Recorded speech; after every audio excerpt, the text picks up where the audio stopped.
Hello, everyone. Welcome to our next installment in the webinar series, Standing Our Holy Ground, about gun violence and what the church can do about it. Thank you for joining us today. This is a year-long webinar series that is focusing on the question of what the faith community can do to address gun violence. The series is hosted by the Presbyterian Peacemaking Program in collaboration with the Presbyterian Peace Fellowship. My name's Carl Horton. I coordinate the program, and my colleague Simon Doon is monitoring our web platform today to make sure we hope everything runs smoothly and that this is properly recorded. So before I introduce our speaker for today, I want to give you an overview of what we're calling common understandings that we developed to help guide our webinar series. We follow these, and we want to make sure you're aware of these sort of basic understandings that set a baseline for us, guide our conversations on the webinars, and help us through the complicated topic of gun violence. So here they are. They're on the screen. I'll review them quickly for us.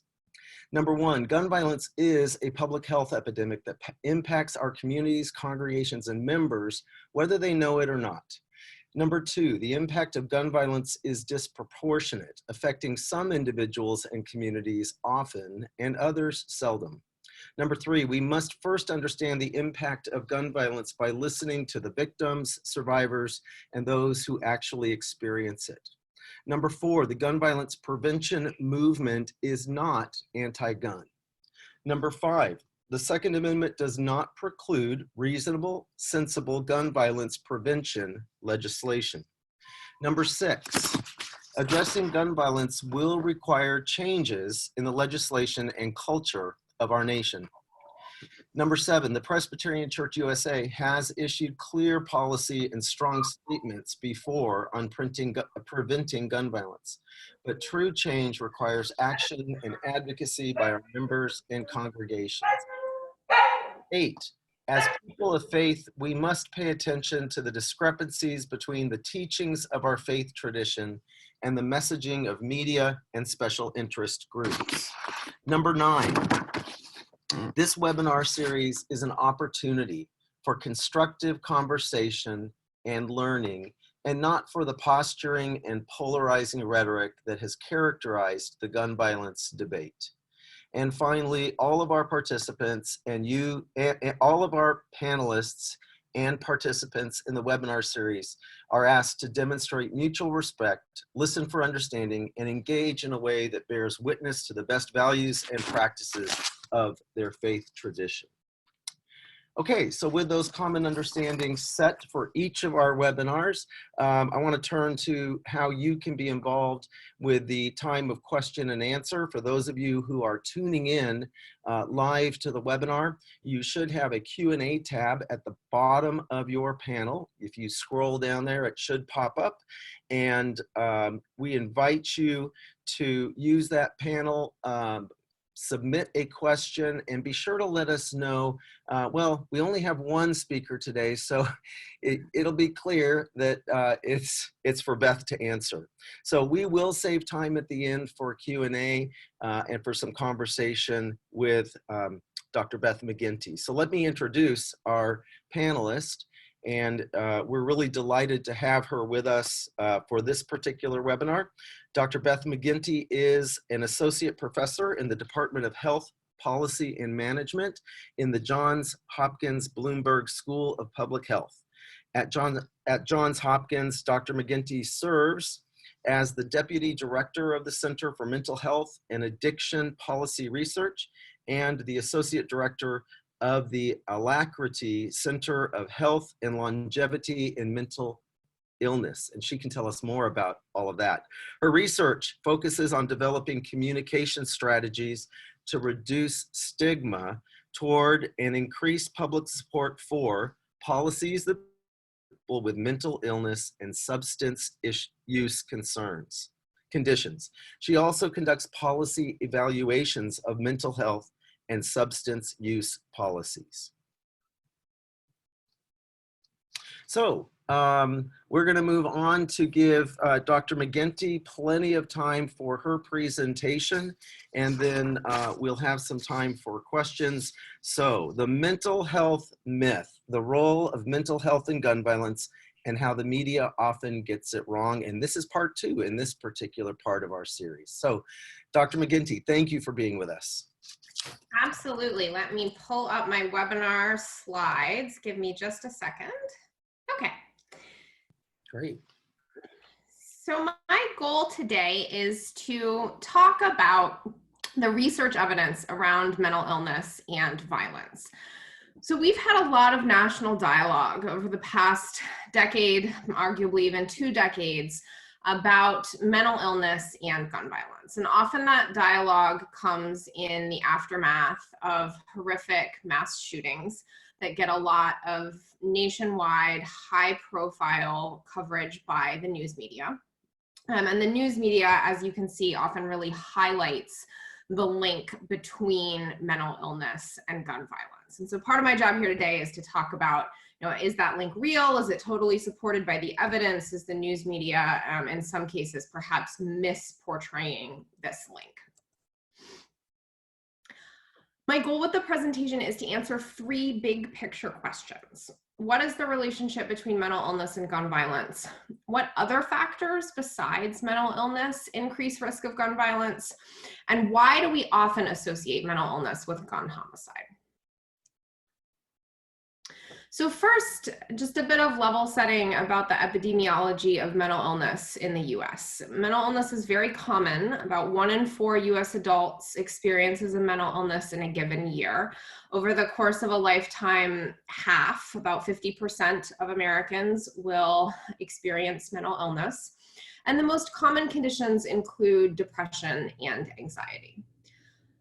A smaller proportion of adults in the United States, about 1 in 17, has serious mental illness, which is technically defined as any mental illness that leads to significant impairment, inability to perform typical daily activities and live a full life, but often in practice includes diagnoses of conditions like schizophrenia and bipolar disorder.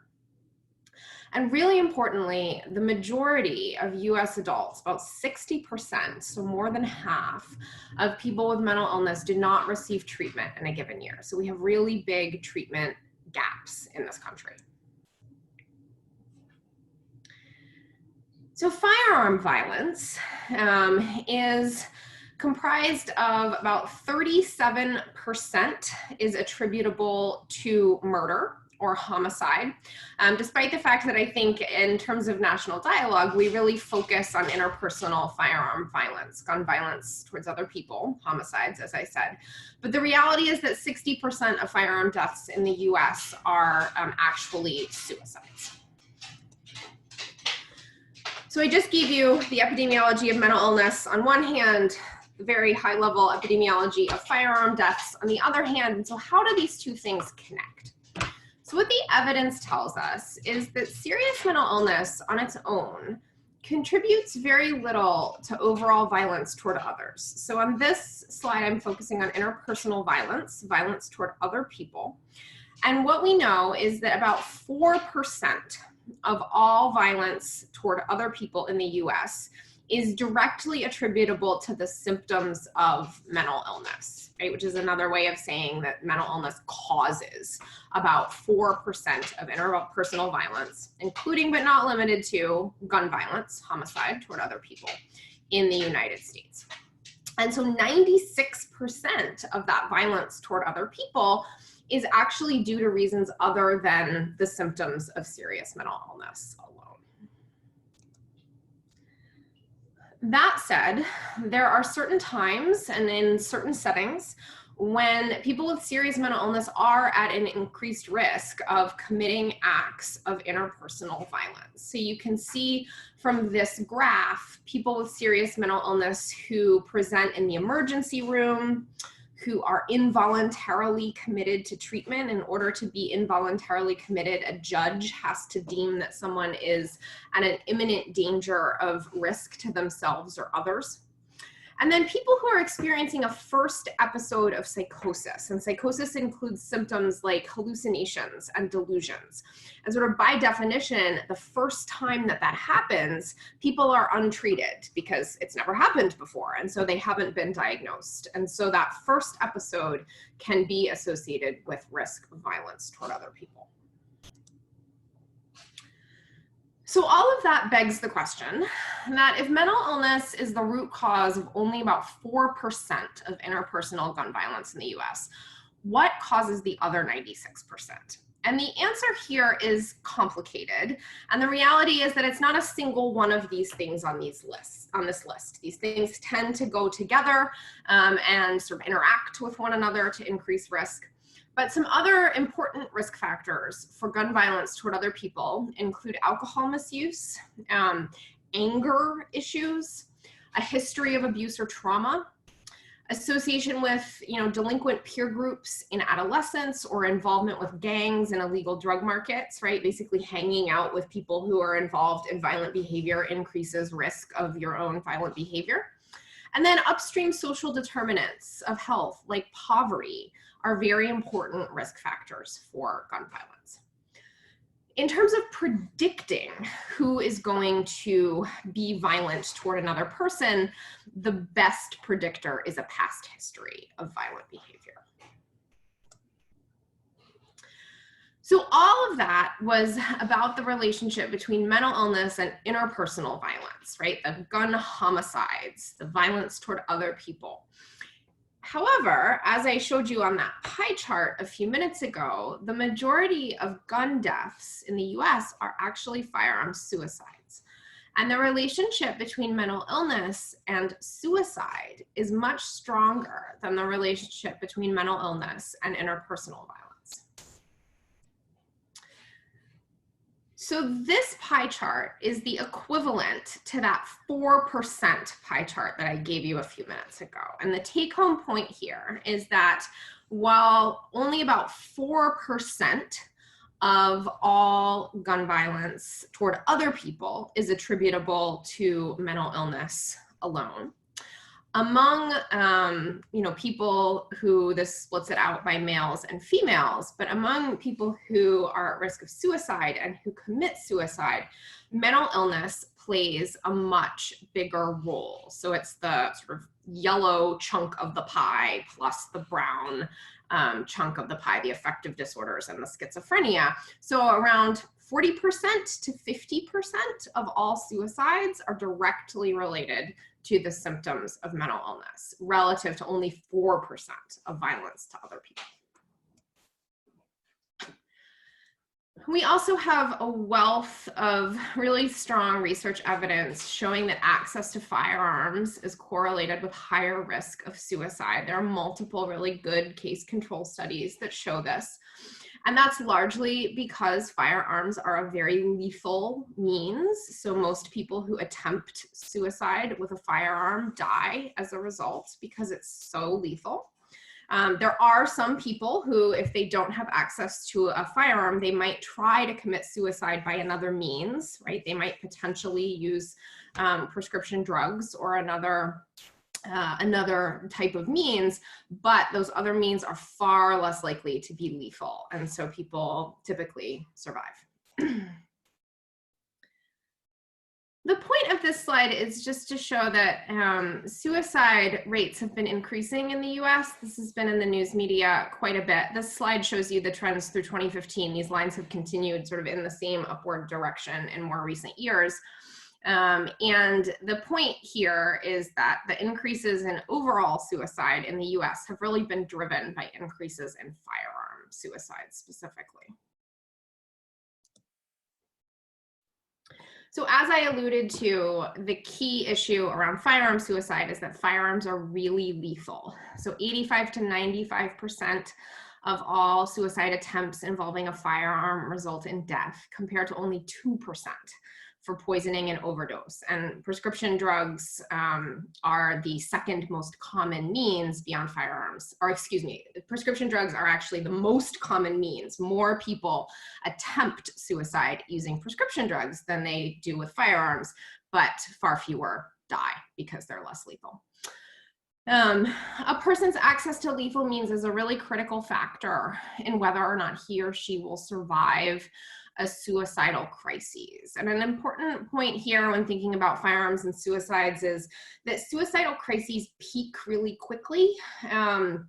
So in one study, about a quarter, 24% of people who made a suicide attempt reported less than 5 minutes passed between deciding to attempt and actually making that attempt.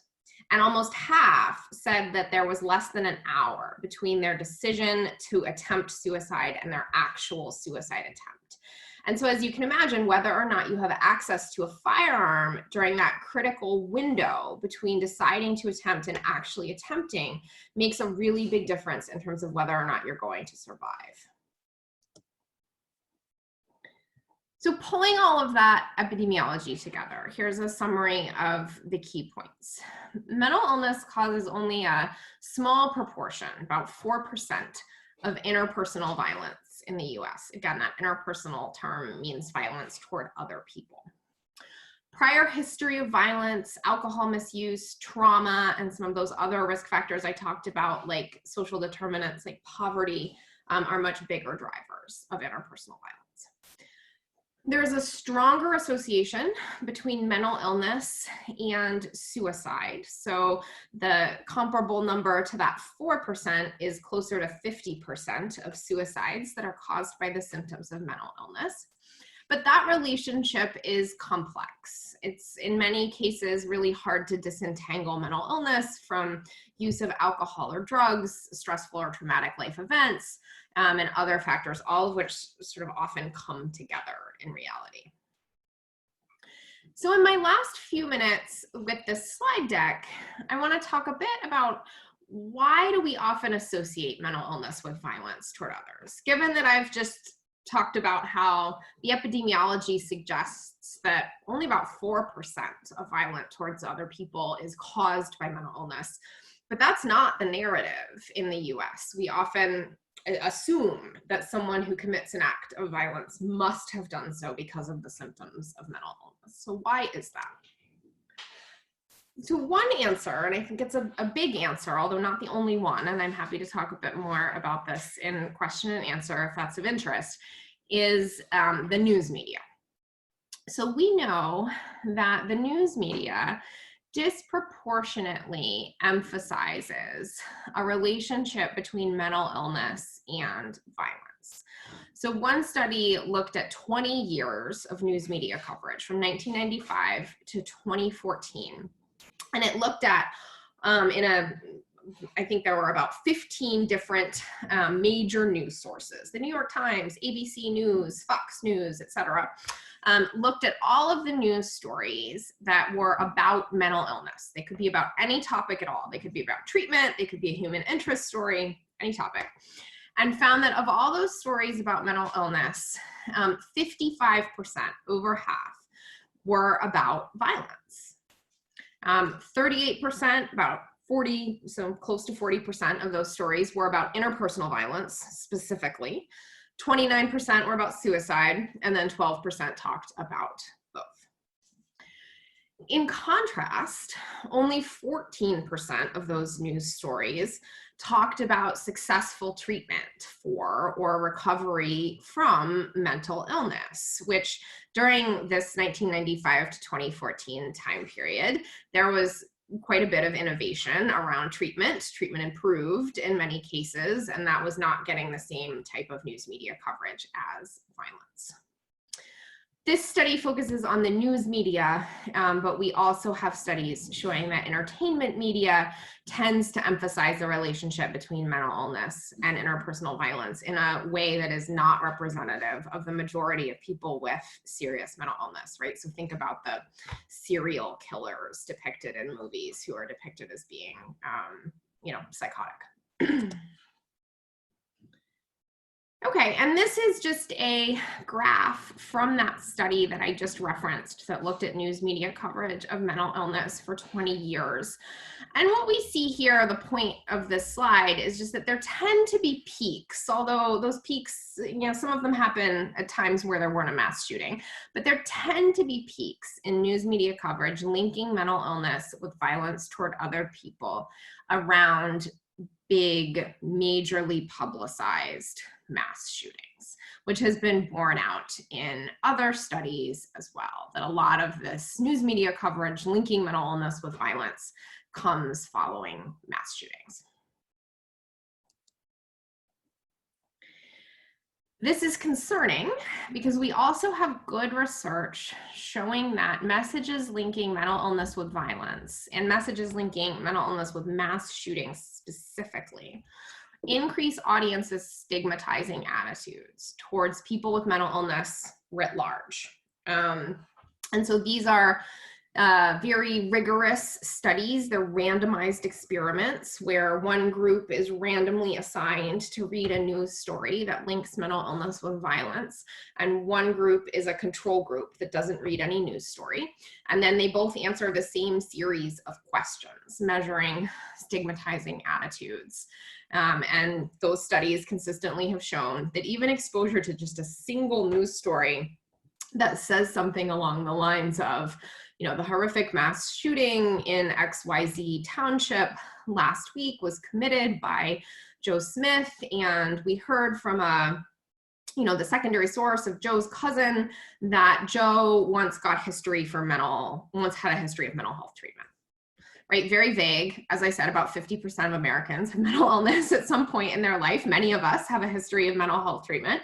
But even that kind of statement that, perhaps is quite accurate in reality, but it implies to audiences that mental illness must have caused this mass shooting. And as a result, people say, I don't want to work with a person with mental illness. I don't want to live near a person with mental illness. I definitely don't want a person with mental illness in my family, and other types of stigmatizing attitudes. So I will stop there and leave us with time for questions. I'm happy to elaborate on any of those points. Thanks. Great information. Thank you, Beth. We do have a question. I want to, before I get to that question, there's a question about, just to give you sort of the video gaming and how that might relate. So I'm going to let you ponder that. I want to go back first, though, to something you said about mental illness. The 1 in 4 of us experience mental illness in a given year. Half of us will experience some form of mental illness in a lifetime. It's 1 in 17. The distinction, I think, for some people listening would be the distinction between mental illness, depression, anxiety, those sorts of things, and serious mental illness, as you indicated, schizophrenia, bipolar disorder.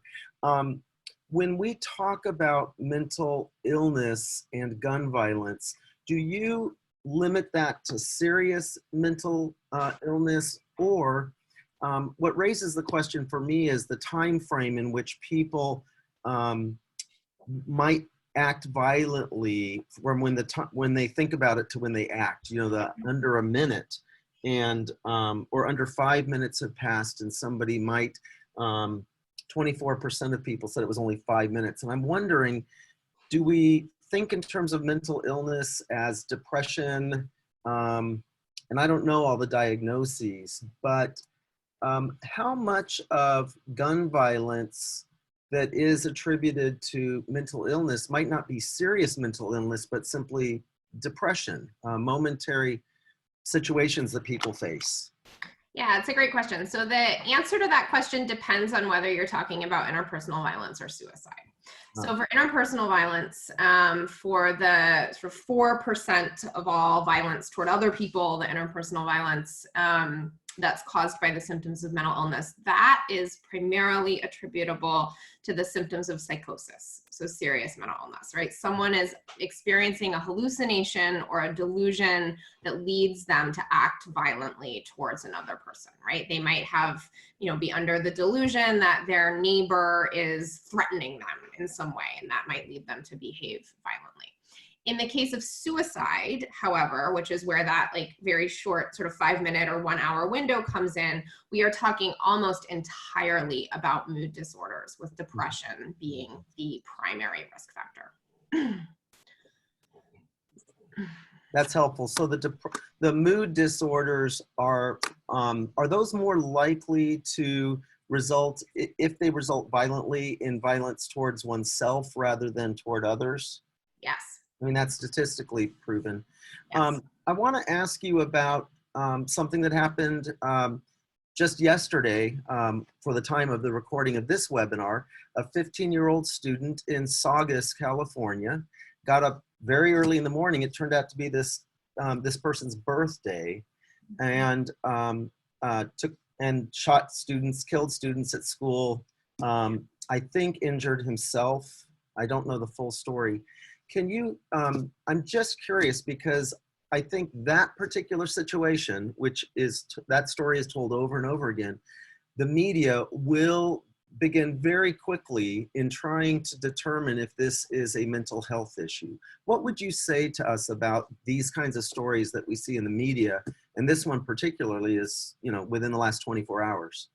Yeah, so I would say that this is a perfect example, as are many mass shooting incidents, of it not being one particular issue that led to the mass shooting. It's sort of a confluence of a whole bunch of risk factors. It is unlikely, based on the evidence, that it was purely the symptoms of mental illness that led this individual to commit the shooting. I don't know. I don't know what this person's history was, but it does not seem immediately clear, at least, that they were, for example, having a first episode of psychosis where you had that really clear, it was the symptoms of mental illness that led this to happen. Might they have been depressed? Certainly, but that doesn't mean that it was the depression that caused them to commit the act. Almost 50% of Americans have depression at some point. So in this case, there may have been a sort of whole host of risk factors: childhood abuse or trauma. There may have been social isolation. There may have been socioeconomic risk factors. There may have been personality-oriented risk factors like anger or impulsivity, sort of all acting together. One risk factor that I didn't mention, but that's very important in acts like these, is sort of situational risk factors, right? Did you just get fired from your job? Did you just go through a divorce? In the case of this student, did some event happen at school that really caused a lot of stress in your life? And that can sort of interact with all of those other factors. So it's a messy story, right? It doesn't make for a good news media headline, which is why I think we get this overly simplistic emphasis on mental health.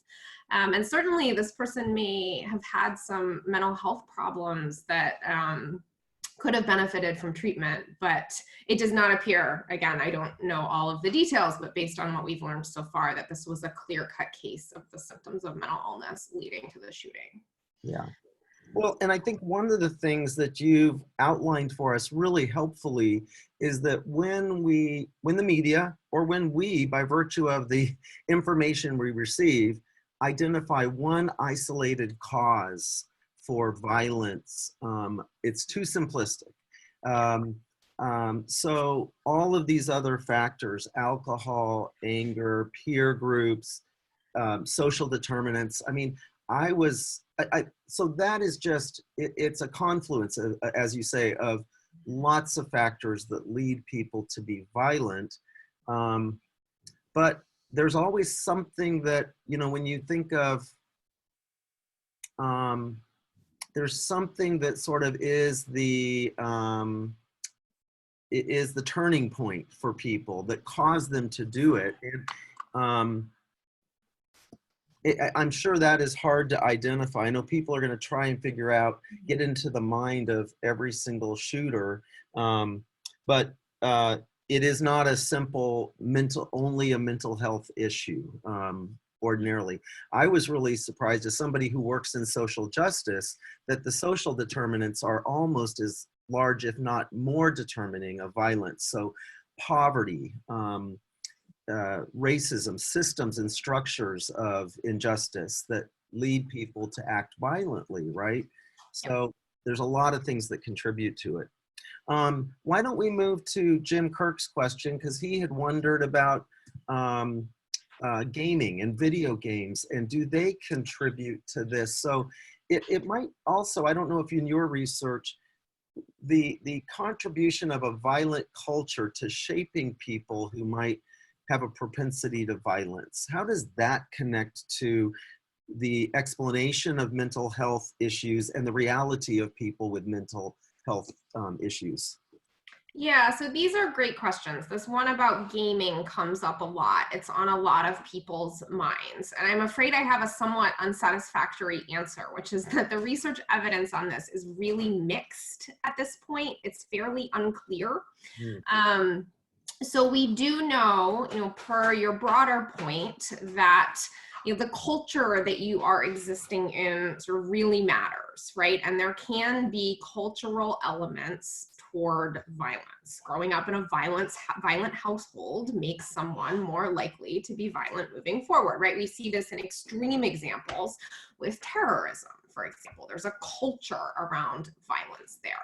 And so then the question when we get to gaming is, does gaming sort of contribute to that culture? Or are people who are, very heavily involved in gaming sort of immersing themselves in a violent culture?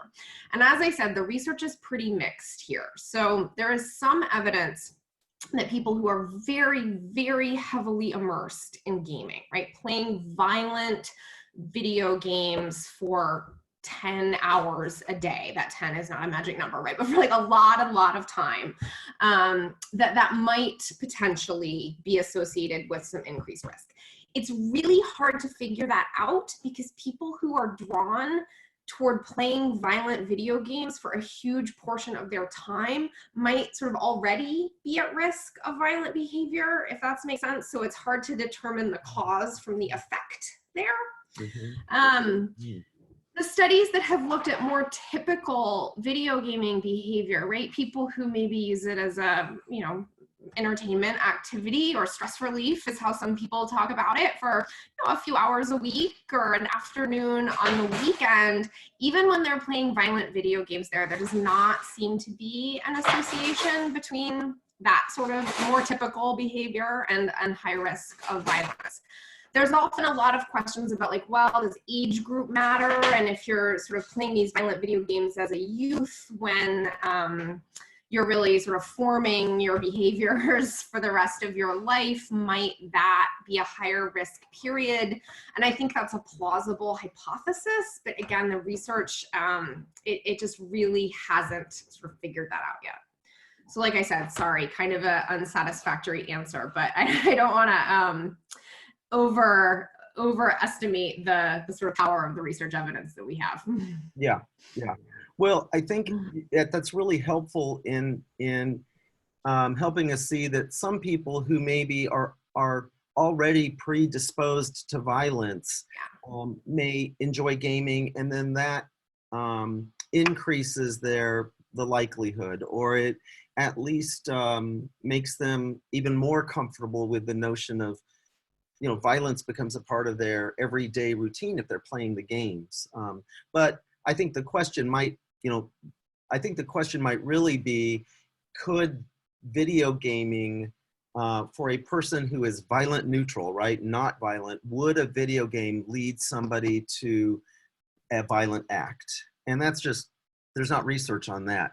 And yeah, the best available evidence we have on that point suggests the answer is no. Yeah. That people who really are not inclined to be violent and are using video games, in a recreational, relatively limited way, and are fully engaged in the rest of their lives, that it does not appear to be a big risk factor. But as you're saying, and as I alluded to, the research evidence is still pretty weak here. So. And the correlation between video gaming and serious mental illness, is there any kind of connection there? I don't know of any studies that have been able to demonstrate that. Right. Okay.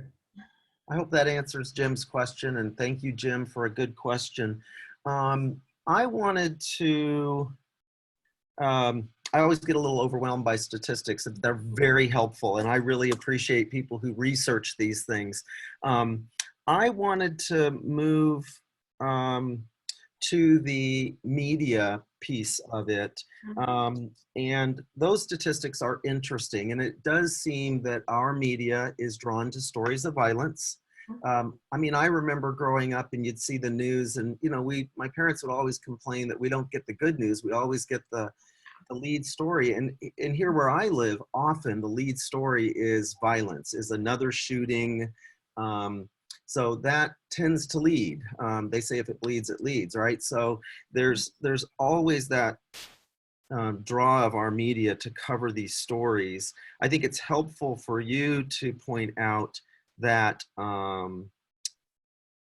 interpersonal violence related to mental health actually gets quite a bit of attention from the media, where in reality it's not prevalent. I mean, it's just a fraction of the violence that we experience.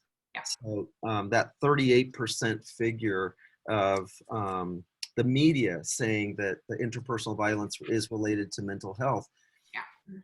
Yeah. So I'd be interested to know from you, what do we do? We asked Jennifer Bronson this question as well last month about how do we do personal correctives on the media, as far as how do we be better curators of the media that we absorb or pay attention to?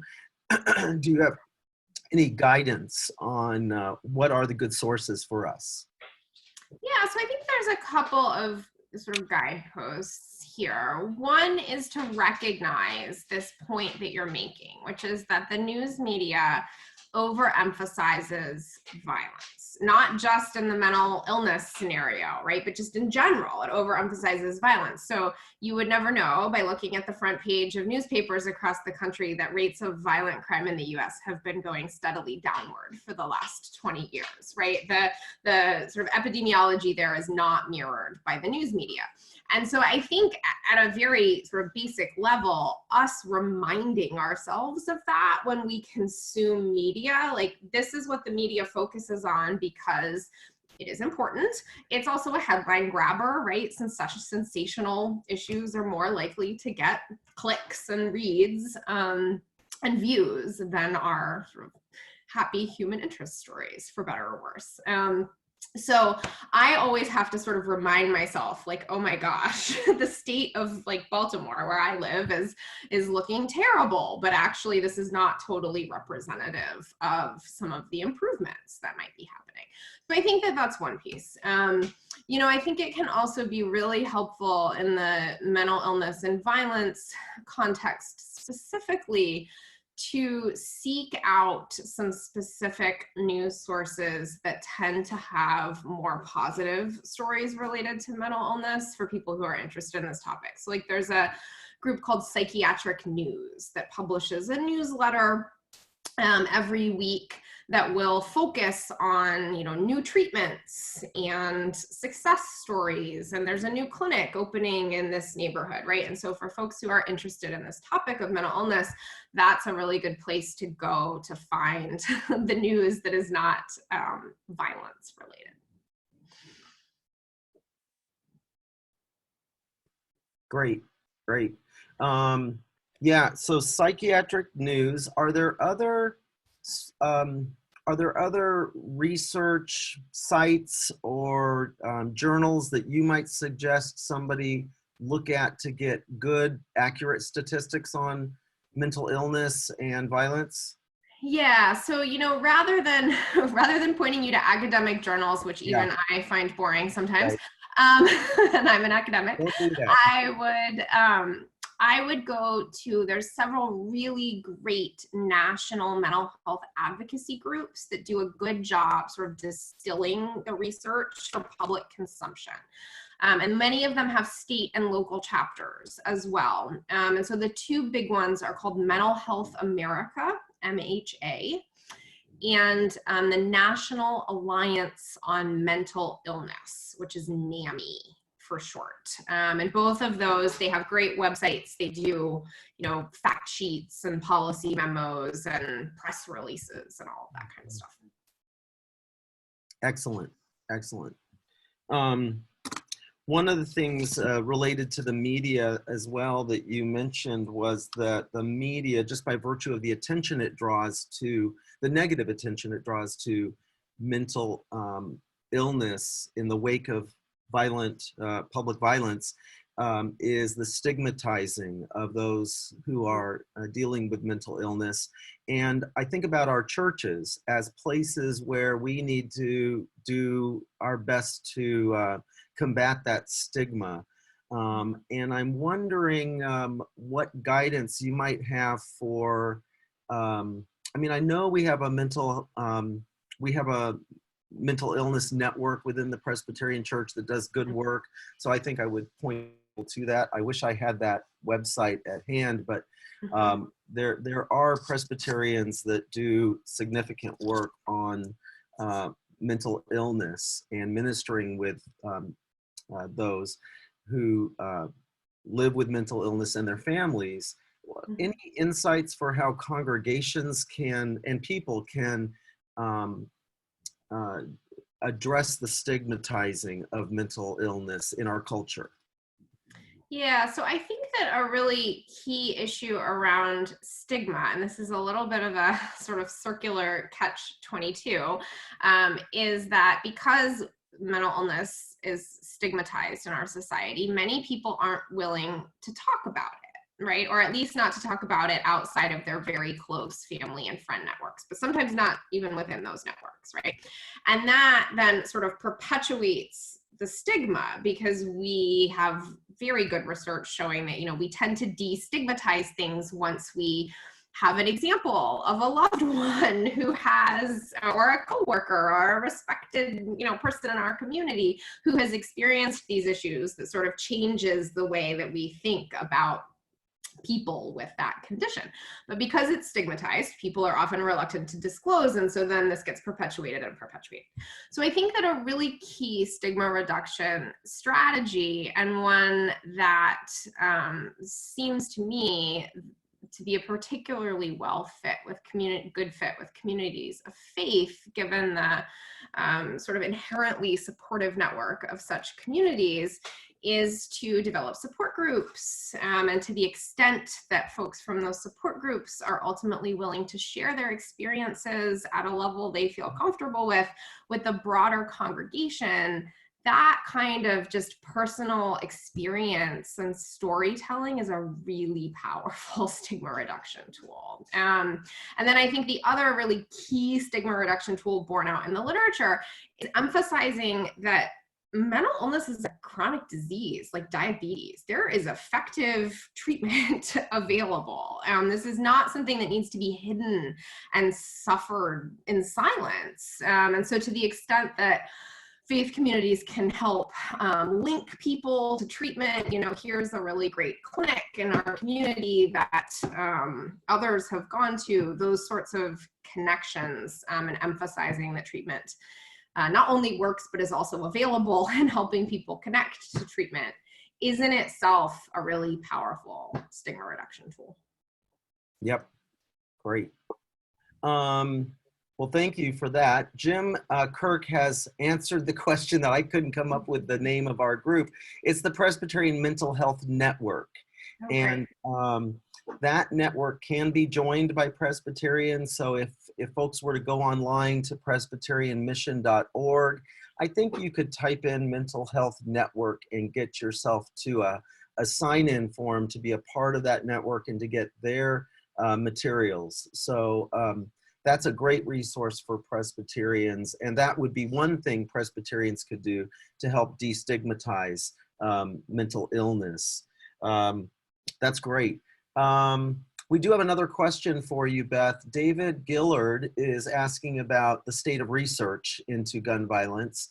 And is funding increasing? Where does the funding support for research related to gun violence come? We know are some limitations at the CDC on that. So can you just speak as a researcher, help us know what is the state of research today?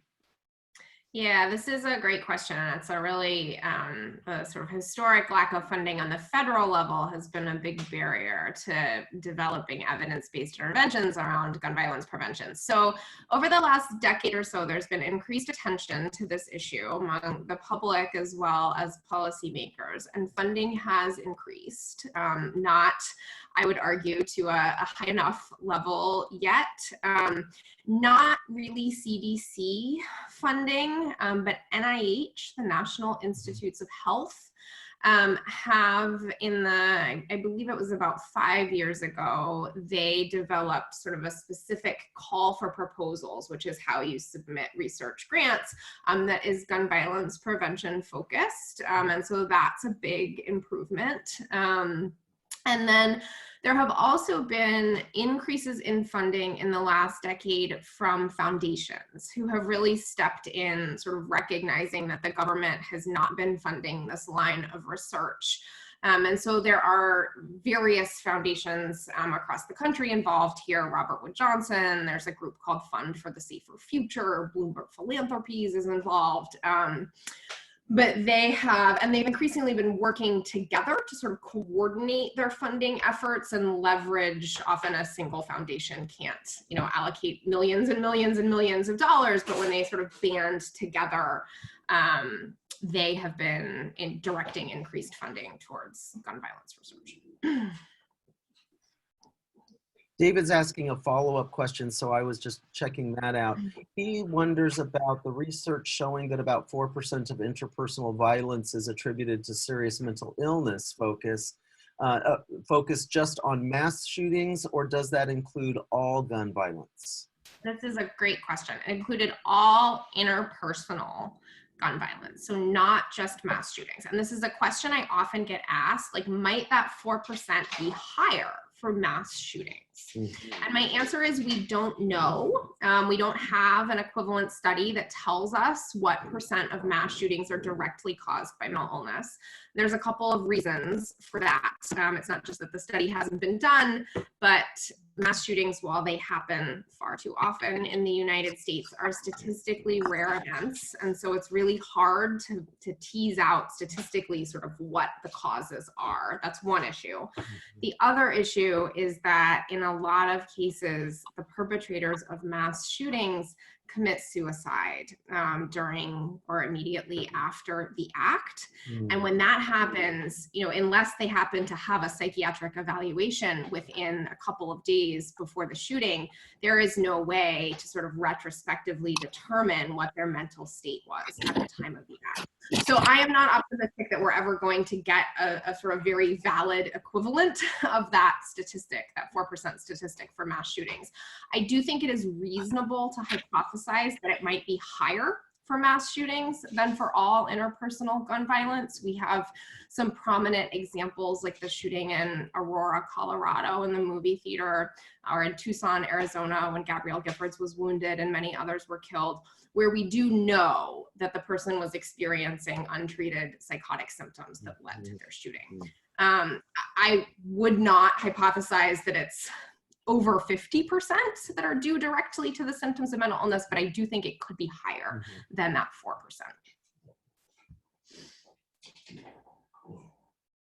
Okay, I think that answers that particular question. I don't see any other questions popping up from folks. You already helped us sort of a few things that the viewers can do. What do you have any sort of parting thoughts for folks that are, and you're going to go take care of the dog, aren't you? I'm getting the dog's ball, which he has stuck in a corner. Sorry. I really understand that. That's so frustrating for the dog when the ball. It's like, you're not paying attention to me. That's right. That's right. So any final words for the folks that are viewing this and listening, and takeaways for mental health and gun violence. You've given us great statistics, great information, but call to action. Yeah, so I think my call of action is really one that has to do with just sort of discussions with your own networks within your faith community and your families and your friends and at workplaces. I think that this narrative of mental illness being a major cause of violence toward other people is one that's been really sort of widely accepted in the US. It makes intuitive sense to most of us, right? Like, why would someone hurt another person if it's not because of mental illness? It's a very sort of easy to understand narrative. And so my call here is just for, you know, recognizing sort of the statistics and the science that doesn't support that narrative, to just bring it up as a question and a point when this happens in conversation. When somebody says, you know, oh, like another case of, you know, mental illness leading to horrible acts, say, you know, like, I can understand why it seems that way, but actually the research is really complicated and I don't think it bears that out, you know, and half of Americans are going to have a mental illness at some point in their lifetime, and most of them are never going to be violent towards another person. So it's actually more complicated than that. Like, just those sorts of sort of disruptions of that narrative, I think, are really important. Yeah, yeah. I was recently at a training event that said, when you hear something said that is clearly wrong toward an oppressed group or a misunderstood group, it is important for those of us who know that it's wrong to somehow gently provide a corrective. Yeah. You know, we're in community in our churches. We don't want to create conflict, but I do think we need to speak up when we hear something that further stigmatizes or marginalizes those dealing with mental illness or serious mental illness. And clearly, Beth, those folks are in our congregations. They're parts of our community. Exactly. They're all of us. Yeah, exactly. Yeah. Okay. Well, thank you to you, Dr. Beth McGinty, for being with us. We know we tried last month, and this is great because we got a one-on-one with you for this particular webinar. So we're grateful that you made yourself available on this Friday for us. I want to draw the audience's attention to what's next, because we have a really wonderful series that continues. So next month on Wednesday, December 11th, it'll be at 3 o'clock. You know, these bounce around, but we record them all for future use. The topic for December 11th at 3 o'clock is the impact of gun violence on the LGBTQ communities. We have a great panel of folks.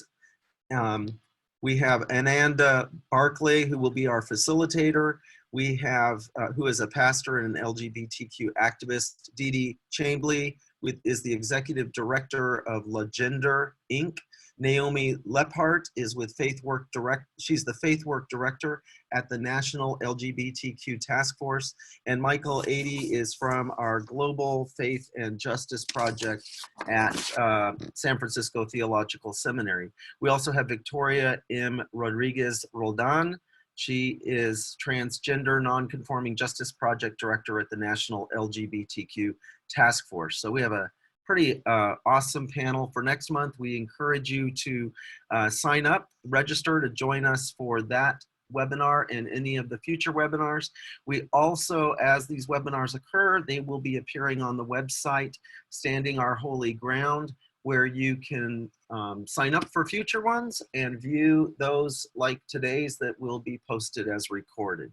So again, thank you, Beth. Thank you, Simon. Thank you to those who tuned in today. We hope that you will join us for next month and feel like we've learned a lot about the mental health myth. So, all right, until next time, bye everybody.